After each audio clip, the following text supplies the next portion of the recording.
What is going on, guys? Thank you so much for jumping in to this video today. My name is Danny Coldblood, aka My Music Vidiot. We only have a couple more months before Red Dead Redemption 2 comes out, and I would think that by now, mostly everybody knows that there's still an unsolved Easter egg within Grand Theft Auto 5, most commonly known as the Chiliad Mystery. The Chiliad Mystery community has grown so much since 2013 when GTA 5 came out. So before we go ahead and begin today, I just want to say thank you to all the quote-unquote hunters out there that haven't given up, that have been dedicating hours of time into research and investigations, and all the new discoveries that are always, to this day, popping up. We have proven to be a group that is not willing to give up. So thank you guys all for your participation, all of your support, and all of your help as we try to solve this Chiliad mystery. Yeah! We are going to focus our time on a game called Midnight Club Los Angeles, and I'm going to show you guys how this game is very relevant, even though we are trying to solve a mystery that seems to be presented to us within Grand Theft Auto 5. For those of you that are familiar with my channel and my videos, you have seen me talk about all of the big clues that support the theory that we need to take a look at what Rockstar has done previously, even if at a first glance it seems irrelevant. Perception and perspective are vital tools needed to solve this mystery, and the more things change, the more they stay the same. Even though this game is called Midnight Club and not Grand Theft Auto, it doesn't mean that they are not basically a mirror image of each other. The titles may change, but the developer, Rockstar Games, still stayed the same. As you continue to watch this video, you will notice there's other titles brought to us by Rockstar Games that are exactly like Midnight Club when looking at the Chiliad Mystery. Very relevant. So let's go ahead and show you guys exactly how previous Rockstar titles are pieces of the puzzle that ultimately will reveal the answer to the Chiliad Mystery, and Grand Theft Auto 5 is just another piece. It's no different than Midnight Club or some other stuff. Let's go ahead and show you guys what I'm talking about. Here is the opening cutscene from Midnight Club LA when you first start a brand new game. A little. Modesty. Interesting. You ain't gonna fit in around here. I'm not sure I plan to. So where do we meet? Place on Sunset, right? It's an old train car. All we had to do was follow the damn train, CJ. Join his name, Carney's. After watching the opening cutscene from Midnight Club LA, you are presented with your character, and you are in this parking lot. It's the first thing you do. Coincidentally, in Grand Theft Auto Online, it's the first thing that you do as well. You are with Lamar, and you are actually dropped off at the same exact location, as both of these games are set on the same soil. The odds of that being a coincidence is not likely at all. I believe that this could be one of many pieces to the puzzle that we need. Thank you. What, so you book? So they say. What? Man, don't tell everyone. Trust me, man, I won't. Man, you're funny. You're like Tony. You're one of them funny East Coast guys. You here to do stand-up? No, are you? Book doesn't need a stage. People laugh at him just walking down the street. Whatever you say, Nikolai.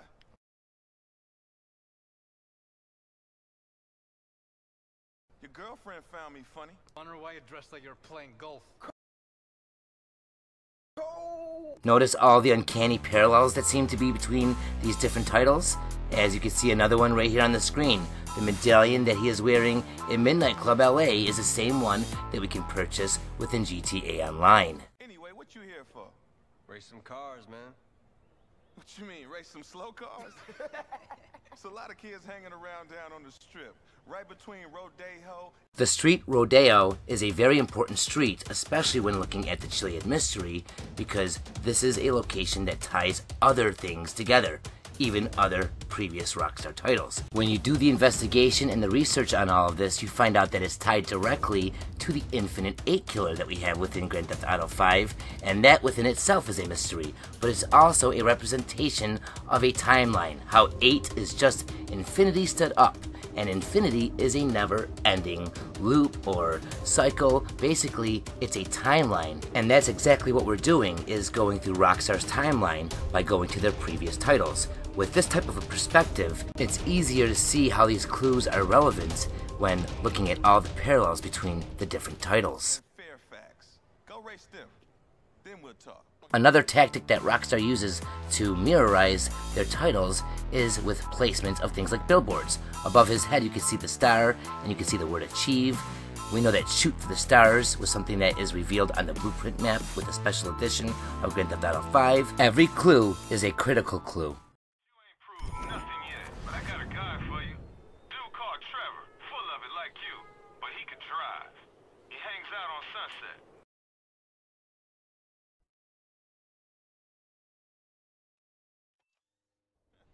Okay, so y'all the real deal, huh, homie? Rockstar is very clever, and it's very easy to miss clues. Notice how this character has two huge clues on him, one on his shirt, one on his arm. He has the Greek letter Omega on his arm, and he has Benjamin Franklin on his shirt, which Benjamin Franklin on the $100 bill is tied directly to GTA 5 in more ways than one, as we know that the 5 is directly associated with money. And also, Benjamin Franklin, well, we know Franklin Clinton is directly associated with the character Omega. As you can see, guys, I put this on the screen for you in the best way I could to show you exactly how Rockstar has been working on this mystery well before they started working on GTA 5. Every title is another piece to the puzzle. I gotta get on up out of here, man. I'll talk to you later. Later, Lester. There are some other obvious methods that Rockstar has implemented when trying to show us that the clues do tie these games together. Notice that in GTA 5, when we switch characters, we get pulled from the street up into the air, and then across the map, and then back down. Same thing within Midnight Club, Los Angeles. There's only so many coincidences allowed to happen before you realize they're not coincidences anymore.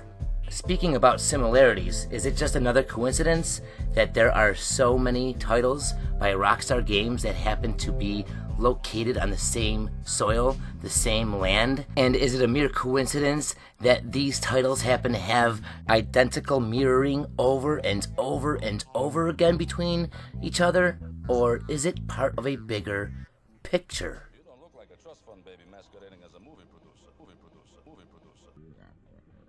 So it appears that Midnight Club Los Angeles also has a similarity with GTA 5 in the dialogue department. The same type of themed dialogue with movie production and stars. That all seems to be something that Rockstar has as a reoccurring situation, and even more so when comparing titles set in the same location. After realizing all of these similarities and what Rockstar has been doing, I now see, in almost like a hindsight type of way, the clues that Rockstar gave us within Grand Theft Auto 5 itself. We know that we have to shoot for the stars, we know that stars could be looked at as movie stars, there's a lot of movie talk, Michael wants to be a movie producer. It's a very relevant theme within Grand Theft Auto 5. So when looking at these locations, it's very, let's just go ahead and say coincidental, that the road connecting all of this is Heritage Way. Now let's see if we can use that clue to back up any of the claims that Rockstar's previous titles could be very relevant and crucial in not only seeing this mystery in a different perspective, but also finally being able to actually solve this mystery. When starting a new character in Grand Theft Auto Online, you are able to alter the character's heritage, and you will see that Rockstar connects to their previous titles. Grand Theft Auto 3, there was a character named Misty. We can have her as a mom. We can also change the fathers, like Claude, who was in Grand Theft Auto 3 as well. We can change our father to John Marston, who was from Red Dead Redemption, not even a Grand Theft Auto title, but still the same location as Grand Theft Auto 5. We also have Nico, and you guys remember him from Grand Theft Auto 4. It seems very coincidental that they picked the name Nico for our protagonist in GTA 4. If you take Nico and you put LA or Los Angeles in front of it, technically you can get Nikola, like Nikola Tesla. We know that Nikolai is a name of a character from Midnight Club, Los Angeles, as you've seen earlier in the video. And now we can see different clues and stuff throughout Grand Theft Auto 5 that also point the finger back at Nico. Nico is a name that is definitely one to notice, as it is something that connects the titles as well and can make the bigger picture a little bit more clear for us when trying to solve this mystery. We can even find Nico's Life Invader page within Grand Theft Auto 5. Also, Midnight Club 2 has a character named Nico as well. Very strange. Why would they do that? If you go to RockstarGames.com and you click on downloads and then go to game art, you can see a lot of their titles. And if you click on Midnight Club 2, I know that we're talking about Midnight Club Los Angeles today, but still, if you go to Midnight Club 2, okay, and we take a look at their characters, we can find one that has the name Nico. Why is there so many similarities? And it looks like SA is on his hat, like San Andreas. It's like Rockstar's leaving us a breadcrumb trail to follow. We have Midnight Club Los Angeles, we have Red Dead Redemption, LA Noire, we have San Andreas, and we have Red Dead Redemption 2, as well as Grand Theft Auto 5, and they all share the same location as each other. What has Rockstar been trying to show us that we have not picked up on yet? Right now we are watching the same clip that I showed you guys at the beginning of this video. Pay attention to all of the details that you are seeing right now. This is the opening cutscene from Midnight Club Los Angeles. Right after we watch this, I'm going to play the opening cutscene from Grand Theft Auto Online. The reason why I'm asking you guys to watch this cutscene again and then watch the GTA Online cutscene is because if you pay attention, you will notice that there is almost no difference between both cutscenes.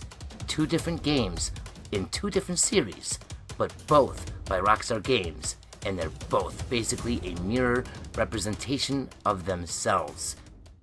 Can you drive? A little. Modesty. Interesting. You ain't gonna fit in around here. I'm not sure I plan to. So where do we meet? And that is the ending of the cutscene for Midnight Club Los Angeles. Here is the beginning of the cutscene for GTA Online. I'm very interested to see how many similarities you guys can point out, how many different identical situations and camera angles and locations that you guys can notice between the two cutscenes. Let me know in the comments everything that you guys noticed when watching and comparing both games, cutscene to cutscene.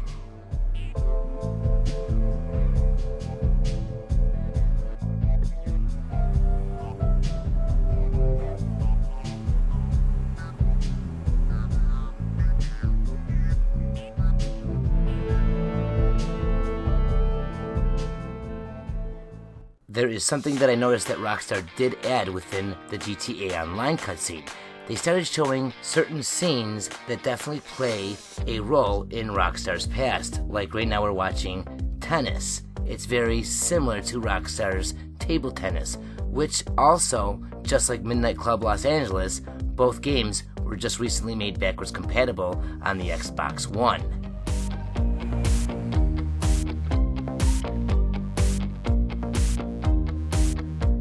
Are they making these games backwards compatible now because they know that this mystery is unsolved and maybe there's a reason why we should go back to these games? San Andreas is also another game recently made backwards compatible.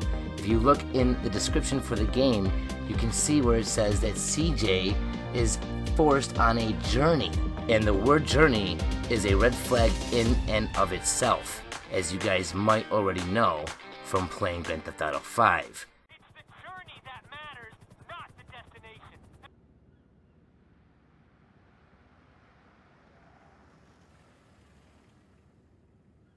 What that shit do, you big old pimp, you? Man, it's good to finally meet you, man, after all that time on Life Invaders. Welcome to Los Santos.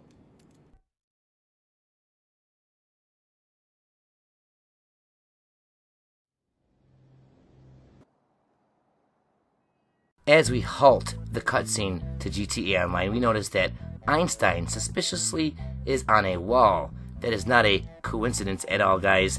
He is tied directly to everything we've been talking about today. It's not rocket science, although it is in some ways. I will leave you guys with a couple more visuals before the video ends. I just want to go ahead and say thank you very much for watching. I hope it was interesting, I hope it helped out, and hopefully the information I shared with you today can be utilized in helping solve the Chiliad mystery. Take it easy, ta-ta, and as always, peace. My boy Gerald G, he looking for somebody low-key right now. And to be 1,000 with you, I'm thinking you. He looking for somebody low-key right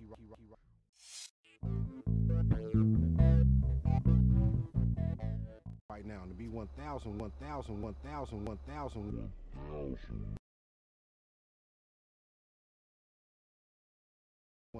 with you, I'm thinking you.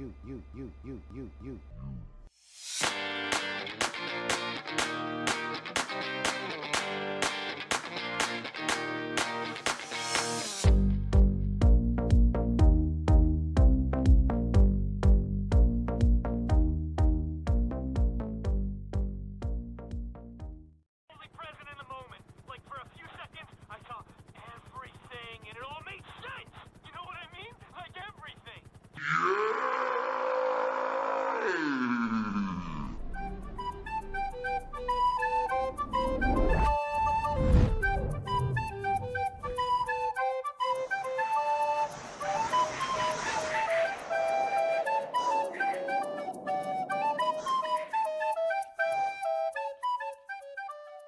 Wow.